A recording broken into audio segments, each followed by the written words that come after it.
evening, all the witches and wizards out there. So, fall is upon us. We got Samhain just around the corner, Halloween known to some, and we got all our decorations, pumpkins, scarecrows, corn stalk teepees, all that kind of fun stuff. And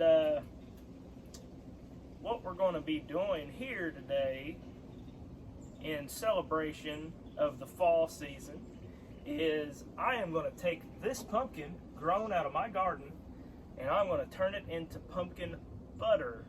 So this will be an interesting little setup. I've seen a lot of videos where people use like the stuff in a can, like pumpkin pulp or whatever.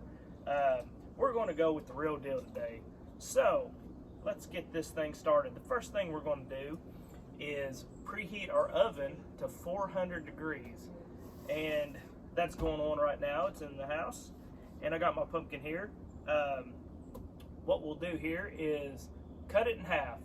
So when it comes to cutting it in half, you got all your tools in the house, I'm sure. Just grab whatever you're comfortable with. We could use a knife, so we got a knife here. But I'm not really going to use the knife. What my plan is to use this axe. So let's go ahead and get this started. But before you want to go swinging an axe around, remember safety first, all right? So what we're going to do is put a helmet on.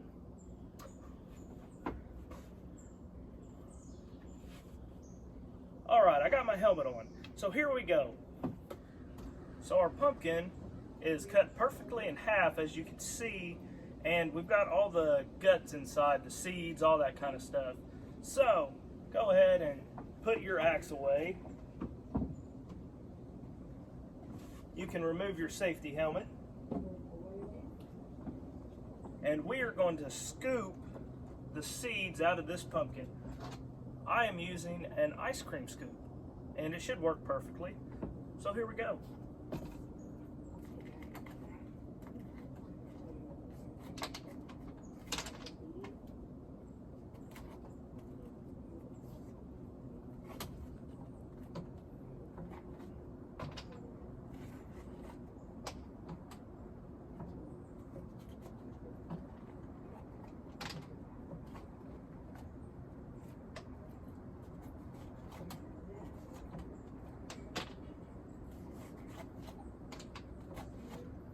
At this stage in the process, you can be as rough with the pumpkin as you feel is necessary. The pumpkin doesn't mind by this point. As long as we're getting all the seeds and the guts out of there.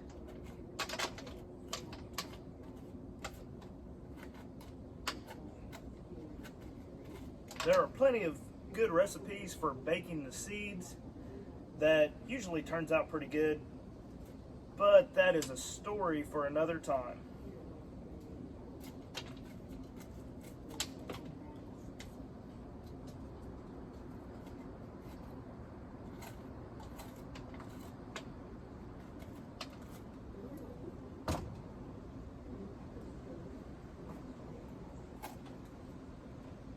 Okay, so we have all the guts and seeds removed from our pumpkin.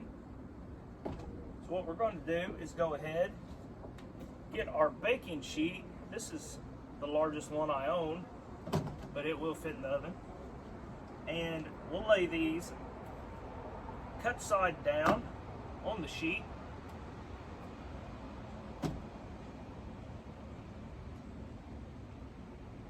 Just like so. And this will go in the oven at 400 degrees Fahrenheit for I'd say an hour, hour and a half, but the idea is where it's all solid and hard, we're going to go ahead and cook this down until it's soft and malleable. You'll be able to tell if you jab it with a knife or other sharp object. All right, now while we wait for our pumpkin to bake in the oven, we're going to go ahead and just kind of clean up our mess a little bit the main reason for this is so that our significant others don't attack us upon entering the home. So what I'm going to do is sort out my seeds, because I really enjoy growing those pumpkins. They're called Cinderella pumpkins, and I want to grow more next year. So I'm going to harvest the seeds to prepare for next year's garden. After that, I will clean my mess up, throw a lot of this out into the forest, where hopefully it finds itself at home and at peace. Alright, so I let the pumpkin sit for about an hour and a half in the oven at 400 degrees, and I migrated everything outside down by the campfire, because the campfire is where we're going to finish this off.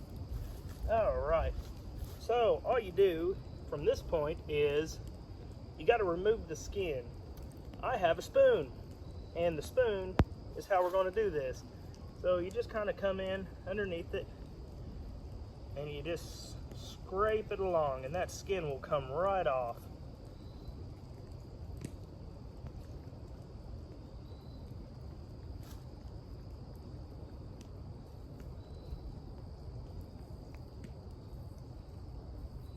Alright, so I've got the skins peeled off of our pumpkin here, and now it's just 2 piles of mush. So what we're going to do here is transfer the mush to our kettle that we're going to be cooking it in. Excuse me, Mr. Pumpkin.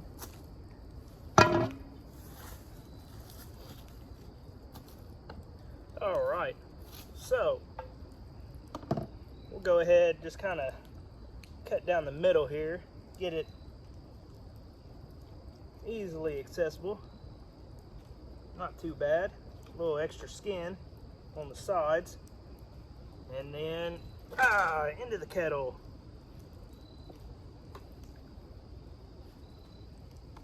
And then for the other half, also into the kettle.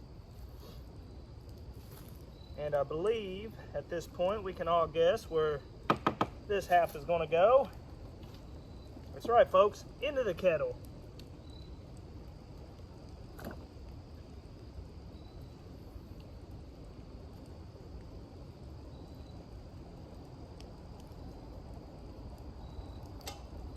There we are.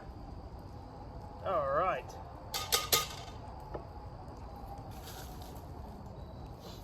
Now, I have a masher that I'm going to mash this with. If you're doing this in the comfort of your own home, an electric masher or mixer or what have you will have the same effect on our mush, okay?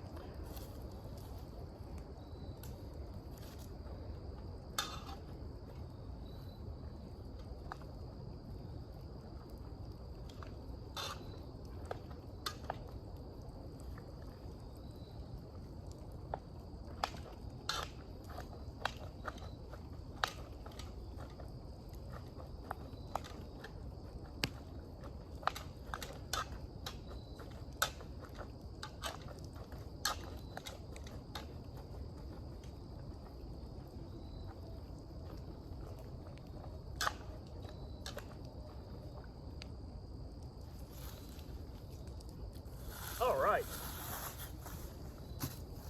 come see what we got.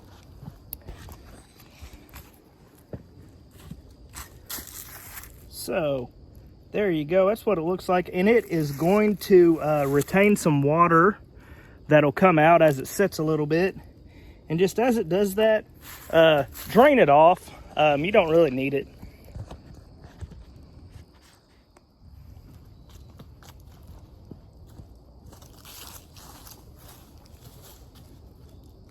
Now, we got our mush smashed up decently well. I'm gonna go ahead and pour some of this water out.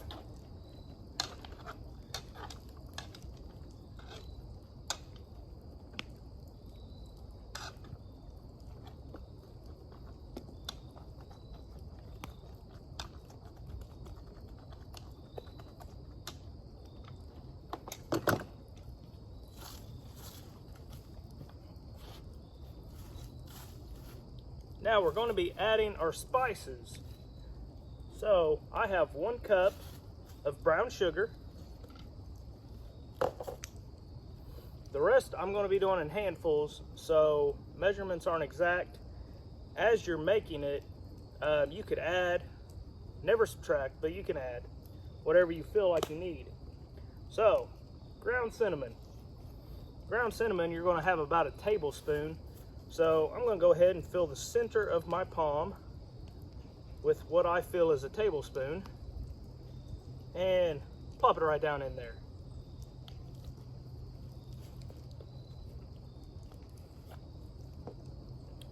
Ground mace. Ground mace is fairly strong.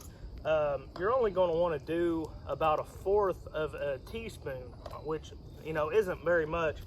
So in this situation, it would be considered a pinch. So I will put a pinch of our ground mace. Ground cloves, same concept, very powerful. So it also is going to be what is considered a pinch.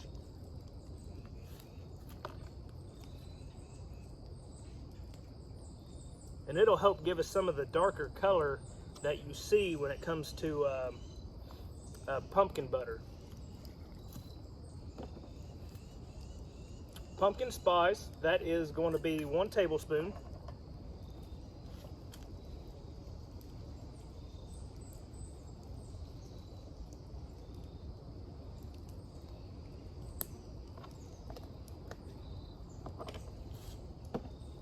And we got some ground ginger. And I'm going to do 1 teaspoon of this, so not quite as much as the pumpkin spice, a little more than the mace. There we are.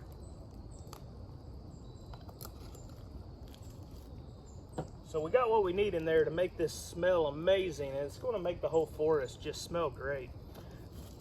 And what we're going to do is just mash it in.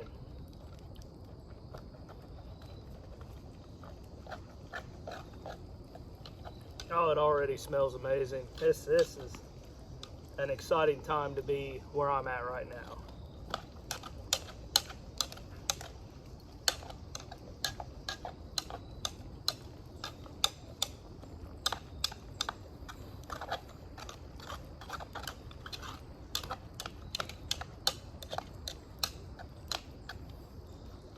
You'll find also some of the fibers are still intact from your pumpkin, and you'll see that when you're mixing it. That's one of the reasons why we're going to go ahead and put this over a flame for about an hour, is how long we'll have it over the flame. And the fibers that hadn't broke down in the oven will begin to break down in that hour over the flame, and all our flavors will meld together, and the sugar will melt and really mix in there with the pumpkin.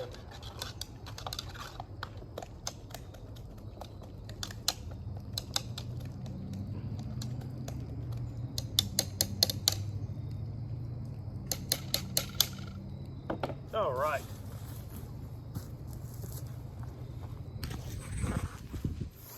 So here's our mixture. You can see that it darkened a little bit up from our seasoning, and if you feel that it's not dark enough, we can always add more seasoning. I would suggest a little bit more of the pumpkin spice and the cinnamon, and maybe an extra pinch of the ground cloves if you feel it's necessary. I'm happy with what I got here, so I'm going to go ahead and prepare to set it over the flame. So let's go ahead and get you guys propped up here just to watch what I'm doing.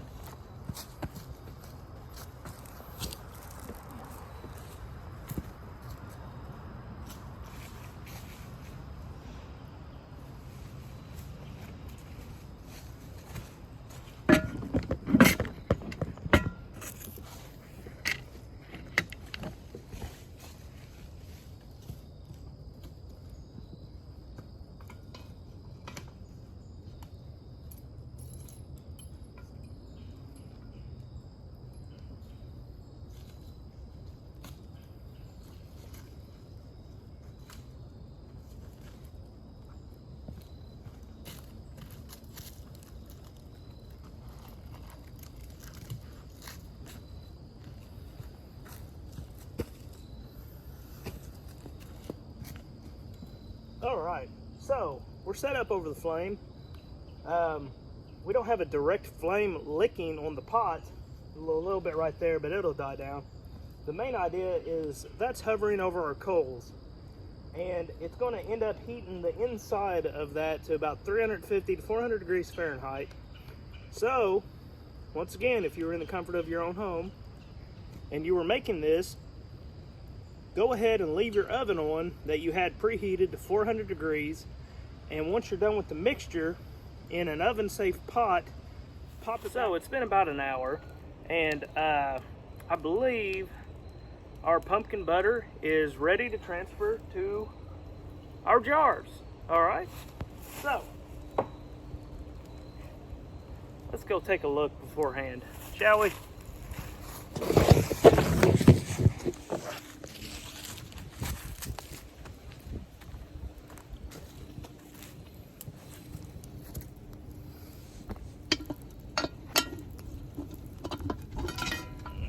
Okay, so here's what we're working with. You can see it started to caramelize a little bit on the edges, and once again, it smells amazing. So we're going to go ahead, remove it from the fire, scrape the sides with a spoon, stir it in real well, and transfer it to our jar.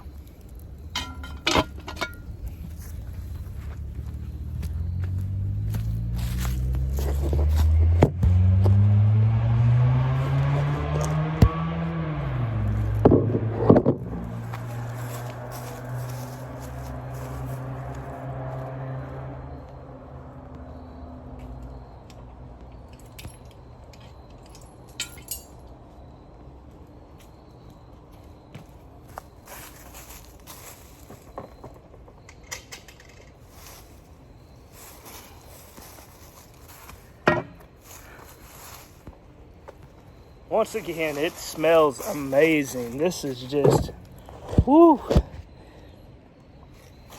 I almost don't want to do anything else with it. Just sit here and smell it. All right. So like I said, we're just going to stir it, give it one final stir here.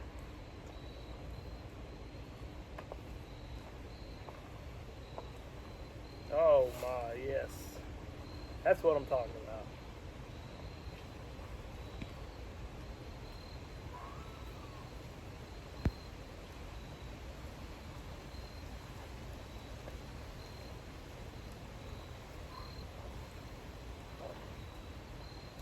Now we will begin the process of transferring it from here to this jar, whatever means you feel necessary. All right, folks. Here we have our jarred apple butter, and the rest of it I put in bowls. Mainly I was unprepared and didn't have enough jars, so that's why they all went in bowls, but it's the same thing. If you're going to jar them, you can freeze them. Go ahead and put them in a bowl. They can go in the fridge, and even if you jar them, we're not necessarily canning them, we're just jarring them. So these aren't really things you can just set out to set in a cupboard, if you will. They need to go in the fridge. So that being said, these make awesome gifts to give out to people, and like family and friends. And yeah, so until next time,